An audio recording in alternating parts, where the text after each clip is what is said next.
30年来首次出国，我哥，我妈。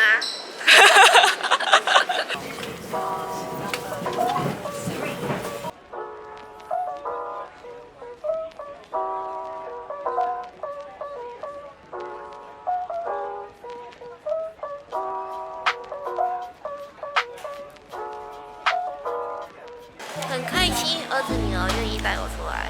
啊，那希望你接下来都开心哦。谢谢你们两位的安排。这是我妈。事情是这样的，接下来我要换工作，将不再住在台湾。于是离职前拼了命说服我妈出国玩。出国对她来说就像是要踏出舒适圈那样，需要勇气。所以也很替她最后决定出游感到开心。由于我自己也是一个自由行新手，所以多数的行程会以我上次独旅走过的行程为主。一方面交通我比较会有把握，我妈就不会因此感到不安；二方面也不会因为踩雷而让我妈对旅行有不好的印象。30年来首次出国，我哥，我妈。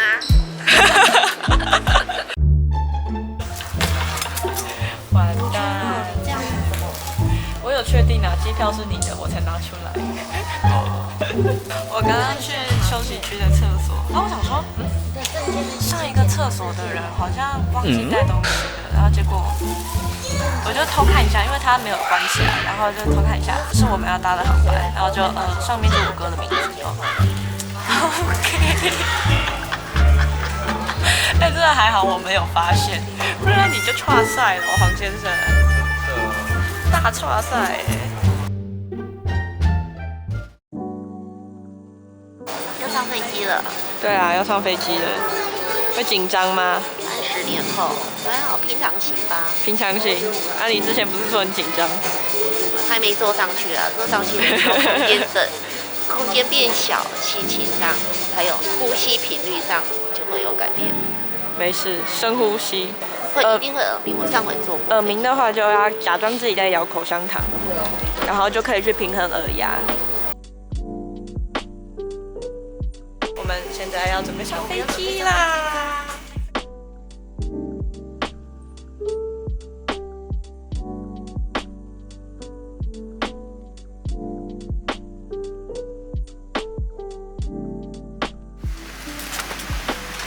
上飞机就在吃坚果。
这次的哈鲁卡我跟上次一样都是在 Klook 平台上订购，但因为今年大阪万博会的关系，官方终于启用了电子票，免去了在机场排队换实体票的时间，还有不会使用机台的困扰。个人是觉得100分，我超喜欢。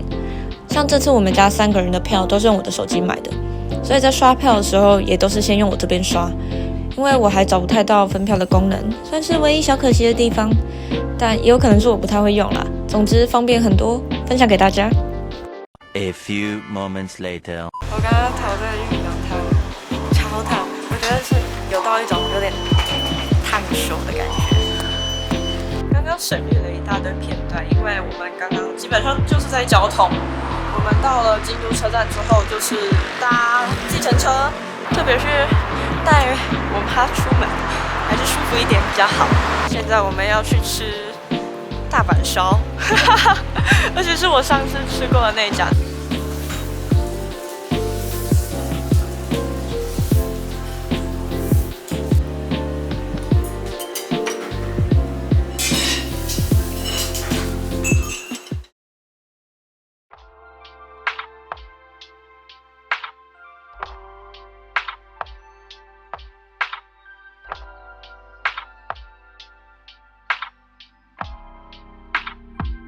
早安，各位，现在是第2天，我们刚刚吃了很好吃的早餐。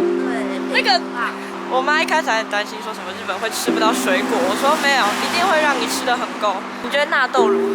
纳豆我比台湾吃的好吃，可能有调味。我们现在呢要往清水寺跟八坂神社那边走。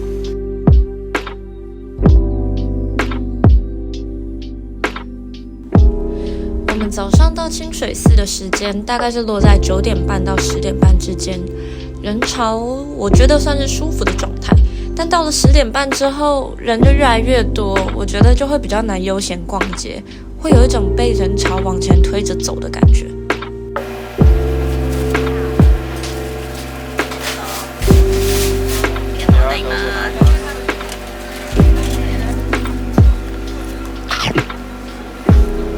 好吃吗？好吃。这次跟上次不一样的地方是有买清水寺的门票上去，不过没有等到樱花盛开，但上面的视野是真的还蛮好的，能够俯瞰一整个京都。但如果之后还有机会来京都的话，我就不会再考虑上去了，因为游客真的有点太多了。这边主要是你要去踩点柯南的那个拍照的话，清水寺会是对你来说很有意义的景点啊。但我个人不是柯南粉丝，所以就还好。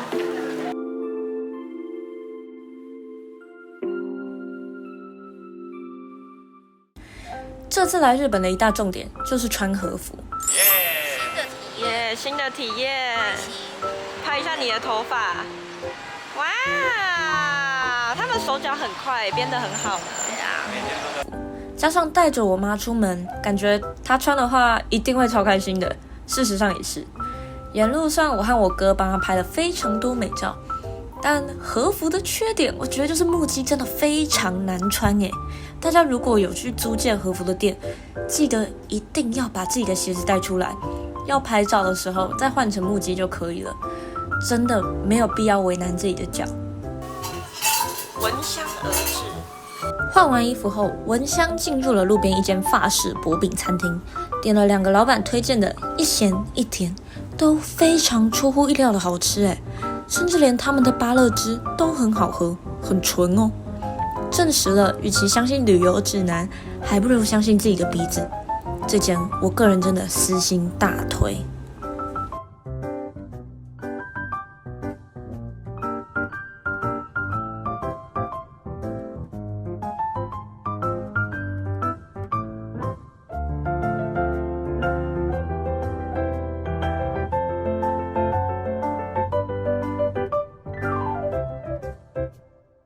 隔天上午再次造访了宇治的中村藤吉补充抹茶能量，下午回到了京都市区，碰巧经过了一家坐落在锦市场附近的飞鸟烧肉，基于好奇，我们选择进去品尝。餐点除了基本的烤和牛以外，也有和牛寿司和牛肉辣汤可以选择，也让第一次尝试和牛的我们体验到不同以往的味蕾飨宴。店内氛围和老板给人的感觉都很好，整体可说是相当满意呢。离开时碰巧遇到包场，然后就闭店了，所以这趟能够没预约就吃到，其实还蛮幸运的。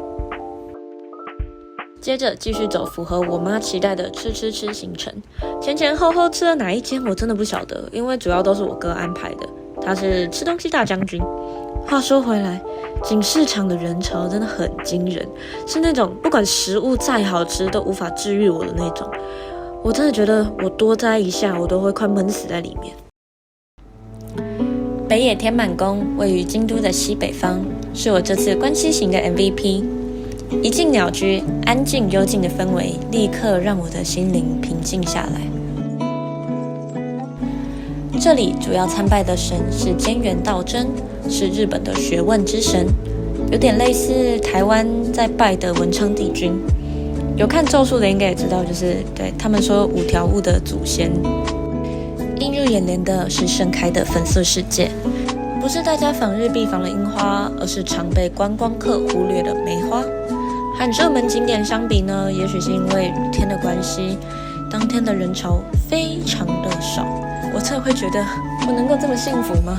在一个这么漂亮的地方，还不用人挤人。梅花季时会开放夜间参访，点灯时间大概是落在6点左右，会开放到晚上的8点。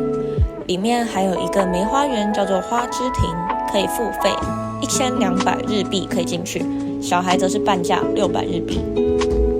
另外，我在做功课的时候，还有看到每个月25号早上6点到晚上9点，神社周边会有跳蚤市场。如果有想要挖宝的朋友，可以笔记起来哟。最后，个人非常推荐，有空可以过来北野天满宫走走，真的是一个很有魅力的神社哦。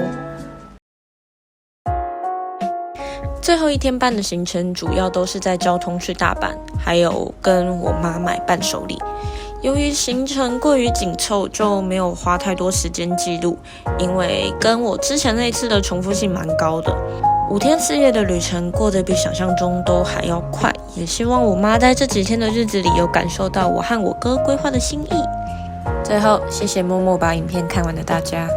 真的很久没更新了，因为前阵子搬离台湾，也换了份工作，很多事都还在适应期，直到最近终于有时间可以剪这支3月拍的影片。接下来我也会把握时间拍片剪片的，麻烦订阅，谢谢，我们下次见啦。